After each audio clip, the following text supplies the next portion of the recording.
ஹல்லேலூயா! தேவனுக்கு ஸ்தோத்திரம். நம்முடைய பிரபு இயேசு கிறிஸ்துவின் நாமத்தினாலே உங்களை வாழ்த்துகிறேன். நீங்கள் நல்லா இருக்கீங்களா? இதோ மறுபடியும் கல்வாரி தரிசன நிகழ்ச்சியின் மூலமாக தேவனுடைய வாக்கியங்களை உங்ககிட்ட கொண்டு வரதுக்கு நாங்கள் தயாராக இருக்கோம். ஹல்லேலூயா! பிரியமான தேவனுடைய பிள்ளைகளே, உங்களுக்கு ஒரு நற்செய்தி. ஒவ்வொரு நாள் காலையும் தேவனுடைய புதிரான கிருபைகளை பெற்றுக்கொள்ளும்படியாக ஒரு சுருக்கமான வசன தியானத்தை அனுதின தியானம் என்னும் நிகழ்ச்சியாக நாங்கள் கொடுத்து கொண்டு வருகிறோம். டாக்டர் ஜெயபால் தமிழ் என்னும் யூடியூப் சேனல்ல ஒவ்வொரு நாளும் காலையில 7 மணிக்கு வருகிற இந்த நிகழ்ச்சியை, இது யூடியூப்ல இருக்கிறதுனால உங்களுக்கு நேரம் கிடைக்கும் போது தேவ பிள்ளைகள் நீங்க இந்த நிகழ்ச்சியை பார்த்து பயனடைய வேண்டும் என்று உங்களை கேட்டுக்கொள்கிறோம். நினைவில் வைத்துக் கொள்ளுங்க, ஒவ்வொரு நாள் காலை 7 மணிக்கும் அனுதின தியானம் டாக்டர் ஜெயபால் தமிழ் யூடியூப் சேனல்ல உங்களுக்காக பாருங்க, ஆசீர்வதிக்கப்படுங்க. இன்னைக்கு கல்வாரி ஜப கூட்டத்தில் நடந்த பிரசங்கத்தை உங்களுக்காக நாங்கள் தயார் செஞ்சு வச்சிருக்கோம். பல்லாயிரம் மக்கள் ஒன்னா கூடின சபையில் தேவனோட சபை நிறைந்திருக்கிறத நாங்கள் பார்த்தோம். விதவிதமான கவலைகளோடையும் வேதனையோடையும் வந்த அனைவரையும் அவங்களோட வேதனைகள் தீருமாறு தேவன் அவங்களுக்கு நற்செய்திகளை கொடுத்திருக்காரு. இன்னைக்கு அந்த தேவனோட சன்னதி உங்க வீட்டில் நீங்க இருக்கிற இடத்துல நீங்களும் அனுபவிக்கணும்னு தேவனோட நற்செய்தியை உங்களுக்காக நாங்கள் வழங்குறோம். பாருங்க.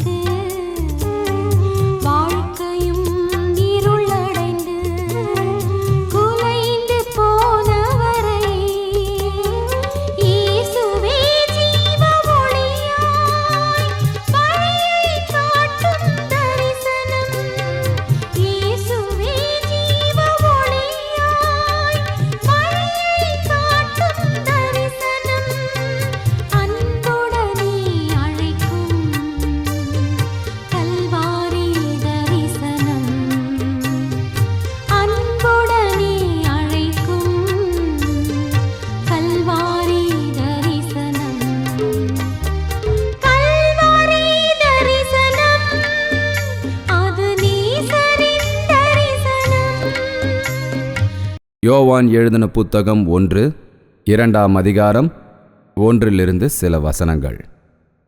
என் பிள்ளைகளே, நீங்கள் பாவம் செய்யாத படிக்கு இவைகளை உங்களுக்கு எழுதுகிறேன்.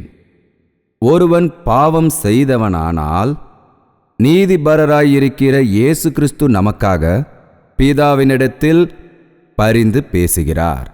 நம்முடைய பாவங்களை நிவர்த்தி செய்கிற கிருபாபலி அவரே யாகும். நம்முடைய பாவங்கள் மாத்திரம் அல்ல, சர்வலோக பாவங்களையும் நிவர்த்தி செய்கிற பலியாயிருக்கிறார். இந்த யோவான் இயேசு கிறிஸ்துவின் சீடர்களில் ஒருவரான யோவான். இயேசு அப்பாவை இளம் வயதிலேயே பின்பற்றின சீஷர். அவருடைய சீஷர்களிலே மிகவும் சிறு வயது கொண்டவர். ஆனால் இப்போ இந்த கடிதம் எழுதும்போது அவர் அனைத்தும் அறிந்தவராயிருக்கிறார், நிறைந்த அறிவுடையவர்.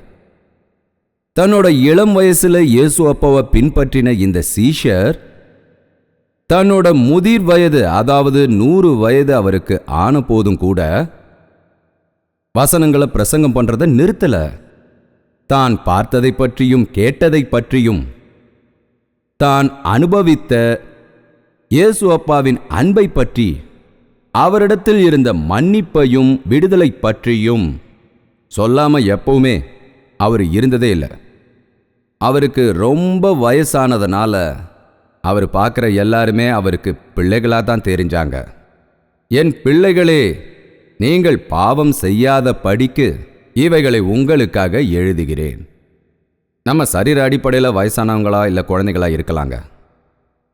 யாரு அவங்க மனசுல மாற்றம் அடைகிறாங்களோ, இயேசு கிறிஸ்துவை தன் சொந்த ரட்சகராக ஏற்றுக்கிட்டு திரும்பவும் பிறக்கிறாங்களோ, அவங்க குழந்தைகளைப் போலவே எப்படி ஒரு குழந்தை வளர்ந்து பெரியவனாகுதோ அதுபோல மனதளவில் நாமளும் கூட பரிசுத்த வாழ்க்கையை அடைஞ்சதுக்கு அப்புறமா தினம் வளர்ச்சி அடைந்து இயேசு கிறிஸ்துவின் சாயலை சென்றடைவோம்.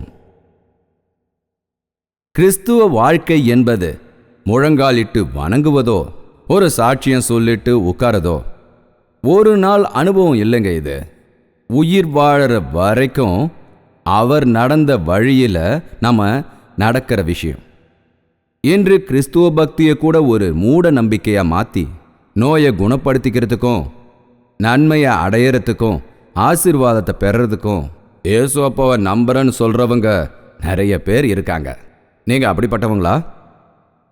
இல்லைன்னு சொல்லலாமே. நான் சொல்றதுக்காக தான் அப்படி சொல்றீங்களா? நீங்க உங்க உள் மனசுல இருந்து சொல்லுங்க. சாவி கொடுத்த பொம்மை மாதிரி நான் சொன்னதையே திருப்பி சொல்லாதீங்க. என் பிள்ளைகளே, நீங்கள் பாவம் செய்யாத படிக்க இவைகளை எழுதுகிறேன்னு சொன்னாரு. இயேசு அப்பாவை தெரிஞ்சுக்கிறதுக்கு முன்னாடி நம்ம எல்லாருமே பாவிகள் தான். உண்மையா இல்லையா? நான் பரிசுத்தவான்னு சொல்லிக்கிறவனுக்கு இயேசு அப்பா தேவையில்லை. நோயா இருக்கிறவனை தான் தேவன் தேடிக்கிட்டு இருக்காரு. நோயுள்ளவனுக்காக தான் வந்தேன், நீதிமானுக்காக நான் வரலன்னு சொன்னாரு. பாவிகளை தேடி ரட்சிப்பதற்காகவே அவர் வந்தாரு. சில பேர் நான் பாவி இல்லை, அப்படிதான் நான் இந்த உலகத்தில் பிறந்தேன்னு சொன்னா அவன் ஞானம் இல்லாதவன். ஏன்னா நாம பாவத்தின் சுபாவமாக தான் இந்த உலகத்தில் பிறக்கிறோம். ஆதாமுடைய ஒரு பாவம் மனிதனுக்குள்ள சர்வ சாதாரணமாக வருது. அதனால இழிந்த மானிடனுடைய சுபாவம் பாவங்களை செய்யறதுக்காக நம்மளை தூண்டி விடுது. சில பேர் கிரியையில் பாவம் செய்வாங்க, சில பேர் அதிகமாக பண்ணுவாங்க, சில பேர் கொஞ்சமாக பண்ணுவாங்க. சில பேர் சில பாவங்களை செய்வாங்க, சில பேர் பண்ண மாட்டாங்க. சில பேர் பாவங்களை அவங்க வாயாலையும் கண்ணாலையும் செய்வாங்க, சிந்தனையால் செய்வாங்க, ஆழ் மனசால செய்வாங்க. இந்த மாதிரி எந்த பாவம் செஞ்சாலும் தேவனோட பார்வையில் அவன் பாவிதான். விபச்சாரம் செய்யக்கூடாதுன்னு தேவன் சொல்லியிருக்காரா இல்லையா? நான் உங்களுக்கு சொல்லுகிறேன், இச்சை கண்ணோடு பார்க்கிற எவனும் இதயத்தினாலே அவளோடு விபச்சாரம் செய்தவனாயிற்று என்று சொன்னார் இல்லையா? அதனால சிலர் கிரியையினால பாவம் செய்யலனாலும் அவங்க ஆலோசனையில பாவம் செய்றாங்க. இங்க இருக்கிற நீங்க எல்லாரும் எனக்குள்ள பாவ சுபாவம் இருக்குன்னு ஒத்துக்கிறீங்களா? ஒத்துக்கிறீங்களா? இன்னும் நீங்க பாவம் செஞ்சுக்கிட்டே இருக்கீங்களா? உங்க பாவங்களை இயேசு அப்பா கிட்ட ஒத்துக்கிட்டு அதை விடக்கூடிய நாள் ஒன்று இருக்கா? எனக்காகத்தான் இயேசு அப்பா சிலுவையில் மரணம் அடைஞ்சாரு. என் பாவங்களுக்காக அவர் பரிகாரம் செய்தார் என்பதை நம்பி உனது பாவங்களுக்காக மனவருத்தப்பட்டு அதை ஒப்புக்கொண்டு விட்டு இயேசு அப்பா தந்த மன்னிப்பை நான் அடைந்தேன் அப்படிங்கிறவங்க மட்டும் யோசிச்சு ஹல்லேலூயா சொல்லுங்க. பரவாயில்ல எல்லாருமா? வேற என்ன வேணும்? ரொம்ப சந்தோஷம். ஒரு நாள் வாழ்க்கையில நடந்ததுங்க. இயேசு அப்பாவை நாம நம்புறோம். நம்மில் பல பேர் ஞானஸ்நானம் கூட எடுத்திருக்கோம். ஆனா மறுபடியும் நீங்க பாவம் செய்யாம இருக்கீங்களா? சொல்லுங்க. எல்லார் முன்னாடியும் சொல்றதுக்கு வெக்கப்படலாம், ஆனா வெக்கப்பட வேண்டிய விஷயம் இது இல்லை. தன் பாவங்களை மறைக்கிறவன் வாழ்வடைய மாட்டான், ஒத்துக்கொள்கிறவன் இரக்கம் பெறுகிறான் என்று தேவவசனம் சொல்லுது. மனமாற்றம் அடைந்ததுக்கு அப்புறமா இயேசு அப்பாவை நம்பினதுக்கு அப்புறமும் கூட சில பேர் சில சமயங்களில் தவறுகள் செய்கிறார்கள். உண்மையா இல்லையான்னு சொல்லுங்க. தப்பு செய்யும் போது நம்ம என்ன ஆயிடுறோம்? தேவனை விட்டு நம்ம விலகி போயிடுறோம். அதை விடுங்க. நம்ம மனசு எப்படி இருக்கும்? ரொம்பவே கடினமாயிடும். இதனால தான் இந்த வார்த்தையை தேவன் உங்ககிட்ட என்ன சொல்ல சொன்னாரு. பல விசுவாசிகள் பாவம் செய்யும்போது, தவறுதலா ஒரு பாவத்தில் விழும்போது தன்னோட இதயத்தை கடினப்படுத்திக்கிட்டு பாவத்திலேயே வாழ்ந்துக்கிட்டு இருக்காங்க. சிலர் பாவம் செய்யும்போது அவங்களாவே மன்னிக்க முடியாம, கேள்வி கேட்குற அந்த இதயத்தோட கேள்விக்கு பதில் சொல்ல முடியாம சாராயத்தை குடிக்கிறதும், சினிமாவுக்கு போகிறதும், ஷாப்பிங் போகிறதும், இந்த மாதிரி போய் சமாதானப்படுத்திக்கவும் மனசுக்கு நிம்மதி ஏற்படுத்திக்கவும் முயற்சி செஞ்சுக்கிட்டு இருக்காங்க. இது ரொம்ப தப்பு. நீங்க இயேசு அப்பாவை நம்பினதுக்கு பிறகு, உங்க இதயத்தை தேவன்கிட்ட ஒப்படைச்சதுக்கு பிறகு, உங்க பாவங்களெல்லாம் ஒத்துக்கிட்டு அதை விட்டதுக்கு பிறகு நீங்கள் பாவம் செய்யக்கூடாது.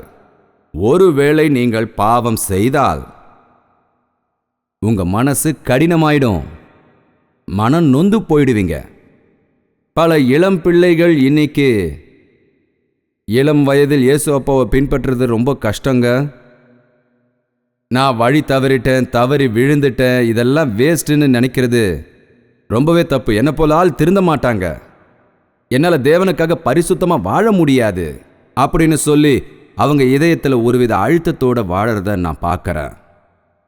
ரொம்ப அருமையாக பைபிள் எடுத்துக்கிட்டு சர்ச்சுக்கு வரவங்க, நல்லா பிரார்த்தனை பண்ணுறவங்க, 3 மாசமோ இல்லை 6 மாசமோ இல்லை 1 வருஷமோ தேவனை பின்பற்றிக்கிட்டு வந்து அப்புறம் ஒரு இடையூறு வந்து யாருக்கிட்டையாவது விரோதம் ஏற்பட்டு பேசக்கூடாத வார்த்தைகளை பேசி, தவறான வார்த்தைகளை பேசி, சண்டை போட்டுக்கிட்டு கோர்ட்டுக்கு போய் பைபிளை தூக்கி போட்டுட்டு தேவனை மறந்தவங்கள நான் அறிவேன். யாருக்கும் தெரியாம ஏதோ ஒரு பாவத்துக்கு அடிமையாகி, ஏதோ ஒரு விபச்சார பாவத்தில் விழுந்து அதை தாய் தகப்பன்கிட்டேருந்து மறைச்சி, பெரியவங்க கிட்ட சொல்ல முடியாம, எதையுமே செய்ய முடியாம, எடுத்து சொல்ற மனசை, குற்றத்தை சொல்ற மனசை கட்டுப்படுத்த முடியாம, மனம் நொந்து போய் ஏதோ ஒன்றை யோசிச்சு, ஏதோ மனசுக்குள்ள பேசிக்கிட்டு, தன்னை பத்தியே கவனிச்சிக்க முடியாம, எதிர்காலத்தை பத்தி நினைக்க முடியாம இன்னைக்கு வெறுத்து போயிருக்கிற இளைஞர்கள் நிறைய பேர் இருக்காங்க. யாராவது இருக்கீங்களா? ஹalleluya! பிரியமான தேவனுடைய பிள்ளைகளே, உங்களுக்கு ஒரு நற்செய்தி. ஒவ்வொரு நாள் காலையும் தேவனுடைய புதிரான கிருபைகளை பெற்றுக்கொள்ளும்படியாக ஒரு சுருக்கமான வசன தியானத்தை அனுதின தியானம் என்னும் நிகழ்ச்சியாக நாங்கள் கொடுத்து கொண்டு வருகிறோம். டாக்டர் ஜெயபால் தமிழ் என்னும் யூடியூப் சேனல்ல ஒவ்வொரு நாளும் காலையில 7 மணிக்கு வருகிற இந்த நிகழ்ச்சியை, இது யூடியூப்ல இருக்கிறதுனால உங்களுக்கு நேரம் கிடைக்கும் போது தேவ பிள்ளைகள் நீங்க இந்த நிகழ்ச்சியை பார்த்து பயனடைய வேண்டும் என்று உங்களை கேட்டுக்கொள்கிறோம். நினைவில் வைத்துக் கொள்ளுங்க, ஒவ்வொரு நாள் காலை 7 மணிக்கும் அனுதின தியானம் டாக்டர் ஜெயபால் தமிழ் யூடியூப் சேனல்ல உங்களுக்காக பாருங்க, ஆசீர்வதிக்கப்படுங்க. பிள்ளைகளே, நீங்கள் பாவம் செய்யாதிருக்க இந்த வார்த்தைகளை எழுதுகிறேன்.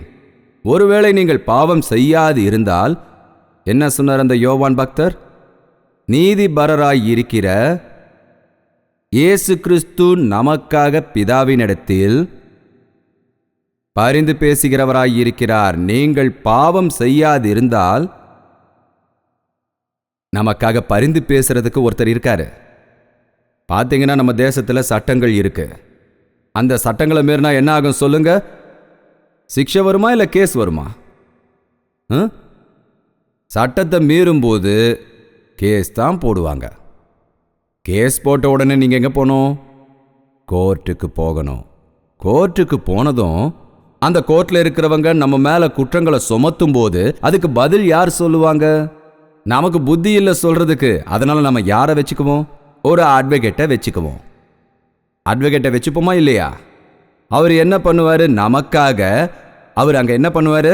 என்னோட கிளையண்ட் நிரபராதி, பாவம், அவருக்கு இந்த தேசத்தோட சட்டங்களை பற்றி எதுவும் தெரியாது, அவரோட மனநிலையும் சரியா இல்லை, அவர் ரொம்ப சங்கடத்தில் இருந்ததுனால இப்படியெல்லாம் நடந்துக்கிட்டாரு, அவர் கொலை செய்கிற அளவுக்கு மோசமானவர் இல்லை, அவர் மனநிலை சரியில்லாதனால செஞ்சுட்டாரு, இல்லை ஏதோ ஒரு ஆத்திரத்தினால இந்த மாதிரி செஞ்சுட்டாரு, இல்லை தன்னைத்தானே காப்பாற்றிக்கிறதுக்காக இந்த மாதிரி செஞ்சாரு, இப்படின்னு ஏதோ சொல்லி இந்த கேஸ்லேருந்து தன்னோட கிளையண்ட்டை எப்படியாவது விடுவிக்கணும்னு அவரை நிரபராதின்னு நிரூபிக்க அவங்க எவ்வளவோ சொல்லி வாதாடுவாங்க.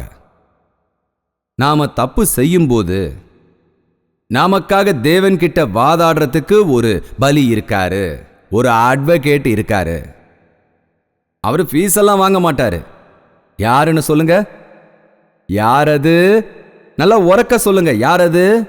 இயேசு கிறிஸ்து. தன்னோட ரத்தத்தை நம்ம பாவத்துக்கு பலியாக்குனவர். நம்ம மேலதான் அவருக்கு எத்தனை அன்பு! நம்ம மேல குற்றங்களை சுமத்தி நம்மளை தூக்கி நரகத்தில் போட அவருக்கு விருப்பம் இல்லை. நம்மளை எப்படியாவது மன்னிச்சு பரலோகத்துக்கு கூட்டிட்டு போகணும்னு ஆசையோட இருக்கிறவர். உன் மீது அன்பு வைத்து நீ பிறப்பதற்கு முன்னாலேயே உனக்காக சிலுவையில் பலியானவர் தான் இயேசு கிறிஸ்து. நமக்காக மட்டும் இல்ல, இந்த உலகம் முழுவதும் சர்வலோகத்தில் இருக்கிற மனிதர்களுக்காகவும் பிராயச்சித்த பலியா கல்வாரி சிலுவையில நமக்காக உயிரை கொடுத்தாரு. இறந்த தேவன் அல்ல அவரு, மரணத்தை வென்று ஜீவனோடு எழுந்த தேவன் அவர்.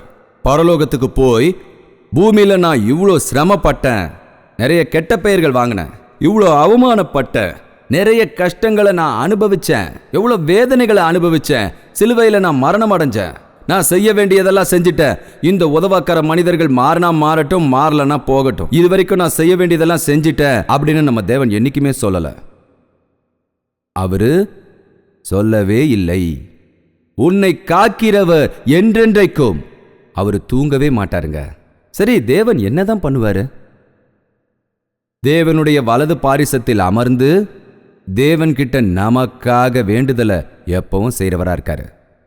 உங்களை எப்படியாவது அவர் பக்கம் திருப்பணும்னு பார்ப்பாரு. எனக்கு தெரியாது இங்க தப்பி போனவர்கள் எத்தனை பேர் இருப்பாங்கன்னு.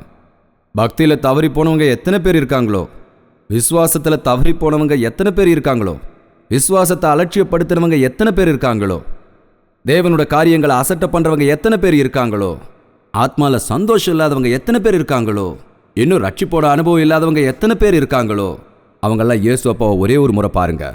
உங்க மேல அன்பா இருக்கிற தேவன் இன்னைக்கு ராத்திரி உங்களை அரவணைக்க வேண்டும் என்றும், உங்களை மன்னிக்க வேண்டும் என்றும், உங்களுடைய பாவ தோஷ சிக்ஷையிலிருந்து உங்களை விடுவிக்க வேண்டும் என்றும் உங்களை இந்த சபைக்கு வர வச்சாரு.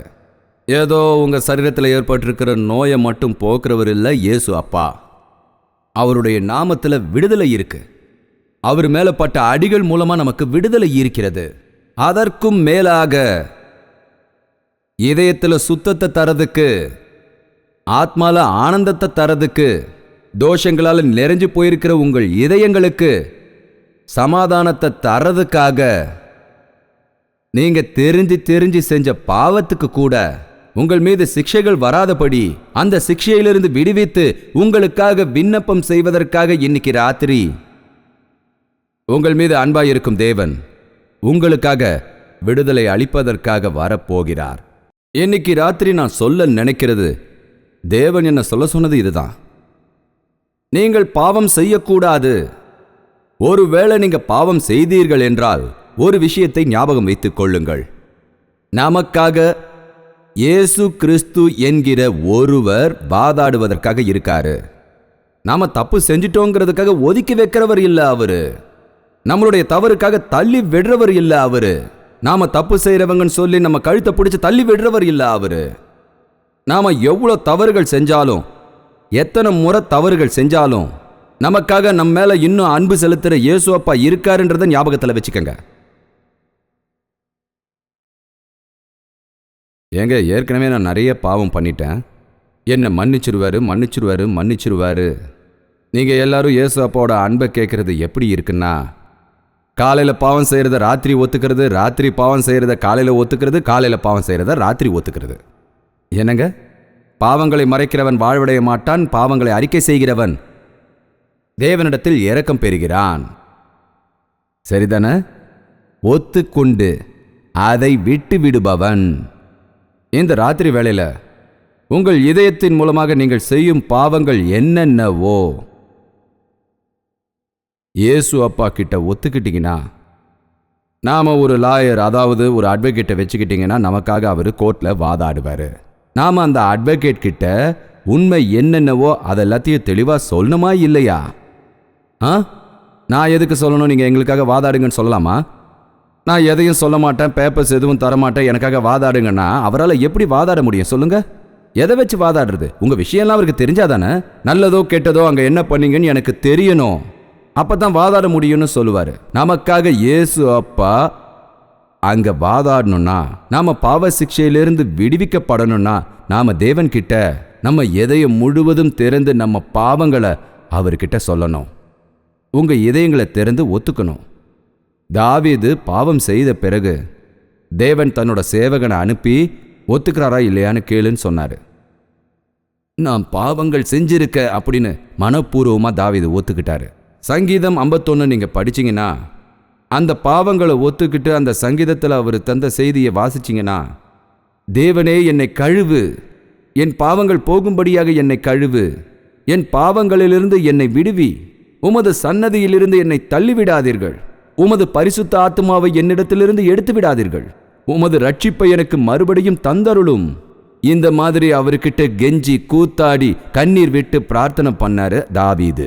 அந்த பிரார்த்தனையை நீங்க கவனிச்சு பார்த்தீங்கன்னா, இன்னைக்கு பாவத்தில் இருக்கிற ஒவ்வொருத்தரும் அப்படிப்பட்ட பிரார்த்தனையை செய்தால் மன்னிப்பு கிடைக்கும். இயேசு அப்பா மன்னிக்க கூடியவர். இயேசு அப்பாவோட பாவ மன்னிப்பை இன்னைக்கு ராத்திரி பெற்றுக்கொண்டு போக வேண்டும். நானே உன் பாவங்களை நினையாமல் இருப்பேன், குழைத்து போடுகிறேன், திரும்பவும் என்றும் நான் அதை நினையாமல் இருப்பேன். உங்களோட பாவ மூட்டைகளை தன்னோட முதுகு பக்கமா தூக்கி எறிஞ்சிட்டேன்னு சொன்னாரு. எங்க? என் முன்னால வச்சு கணக்கு போடலன்னு சொன்னாரு தேவன். என் முதுகு பக்கமா தூக்கி போட்டுட்டேன், நான் உன்னை பார்க்கும்போது புது மனிதனை பார்க்கறேன்னு சொன்னாரு. இயேசு அப்பா உங்களை ஒரு முறை மன்னிச்சிட்டாருனா மறுபடியும் பழைய மனிதனா நம்மள பார்க்க மாட்டாரு. முன்னாடி நீங்க செஞ்ச பாவங்களை நினைக்க மாட்டாரு. உங்க இதயத்துக்குள்ள இருக்கிற பாவங்கள் போகணும்னா உங்களுக்காக வாதிடுகிற தேவனிடத்திற்கு வா. உங்க பாவங்கள் எல்லாத்தையும் அவர்கிட்ட சொல்லுங்க. எல்லாத்தையும் தேவன் பார்த்துப்பாரு. அவர் பார்த்து பாருங்க உங்களோட சிக்கலை, அவர் பார்த்து பாரு கவலைகளை, அவர் பார்த்து பாரு உங்க நிலைகளை.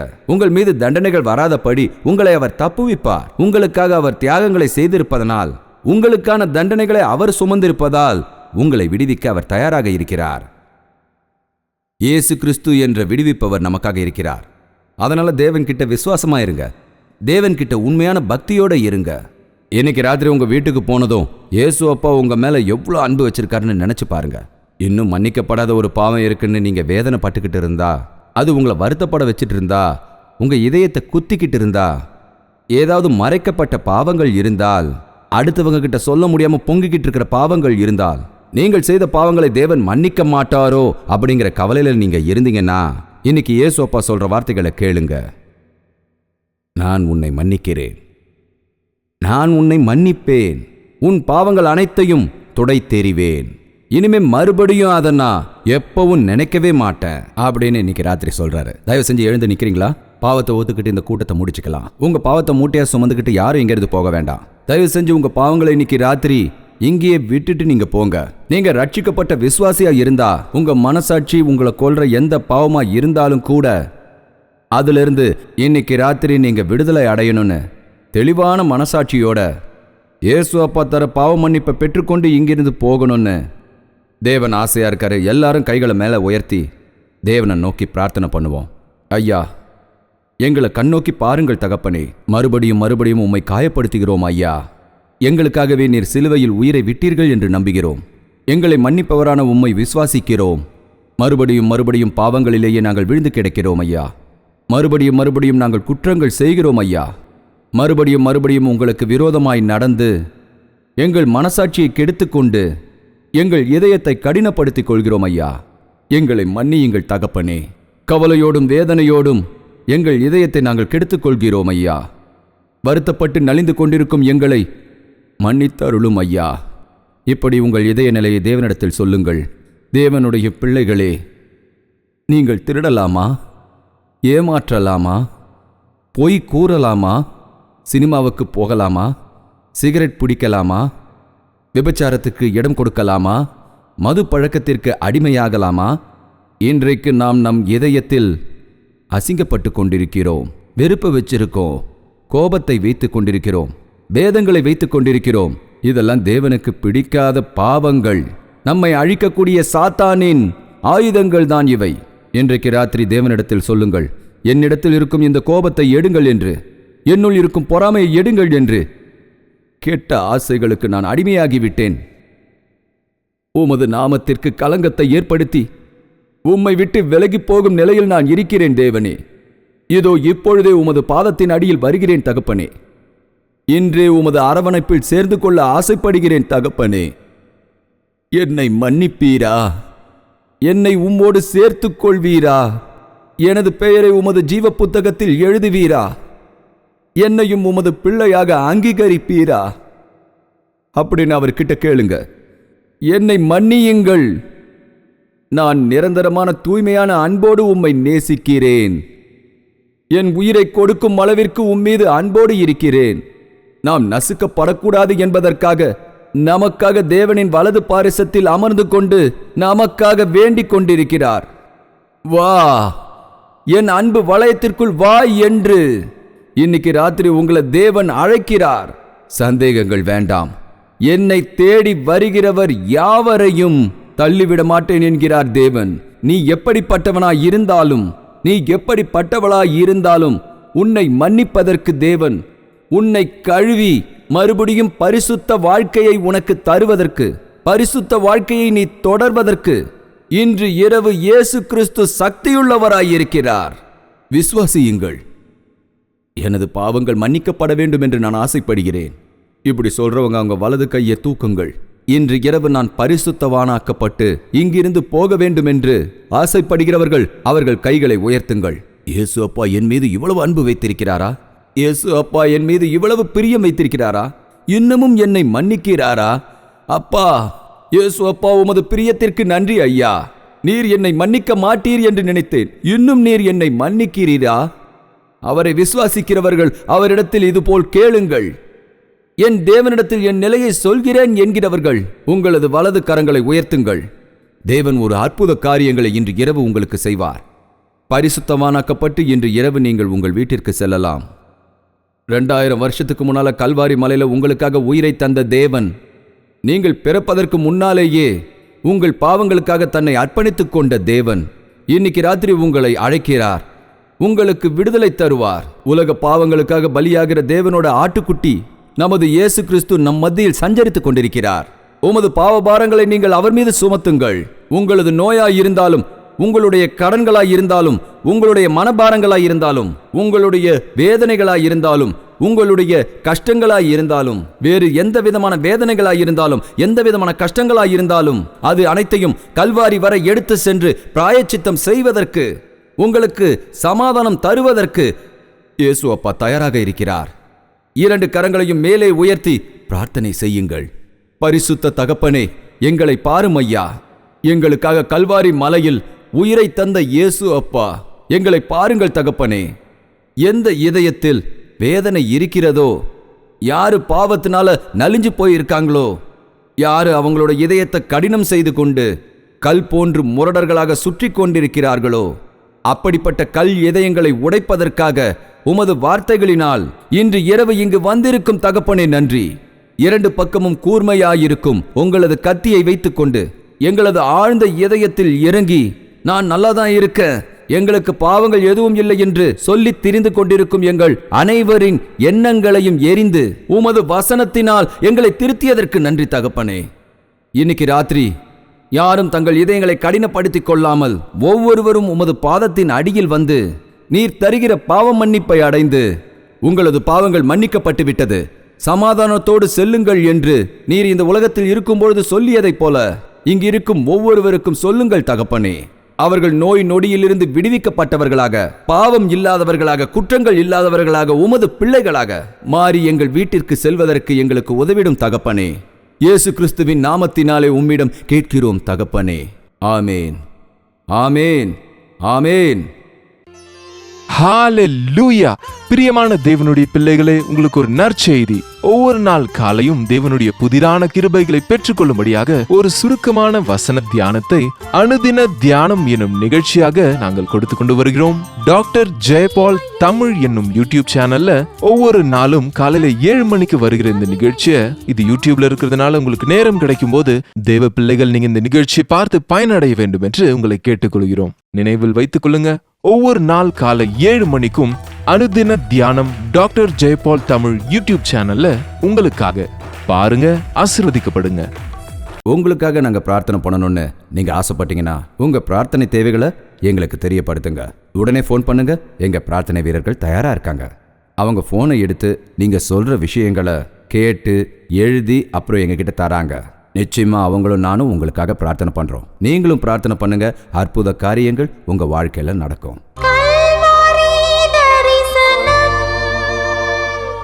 சரி, இந்த நிகழ்ச்சி ஒவ்வொரு நாளும் உங்களை வந்து அடையணும்னா இந்த நிகழ்ச்சியை நடத்துறதுக்கு நிறைய தேவைகள் இருப்பதனால நீங்களும் கூட உங்களோட பங்கு இதுல இருக்கணும்னு விருப்பப்பட்டா, தேவன் உங்களுக்கு கட்டளையிட்டு இருந்தா உங்க நன்கொடையையும் அன்பளிப்பையும் நீங்க டிடி மூலமாவோ இல்ல MO மூலமாவோ எங்களுக்கு காணிக்கை அனுப்பலாம். மேலும் விவரங்களை பத்தி தெரிஞ்சுக்கணும்னா 08939393939 நம்பருக்கு கால் பண்ணி தெரிஞ்சுக்கங்க.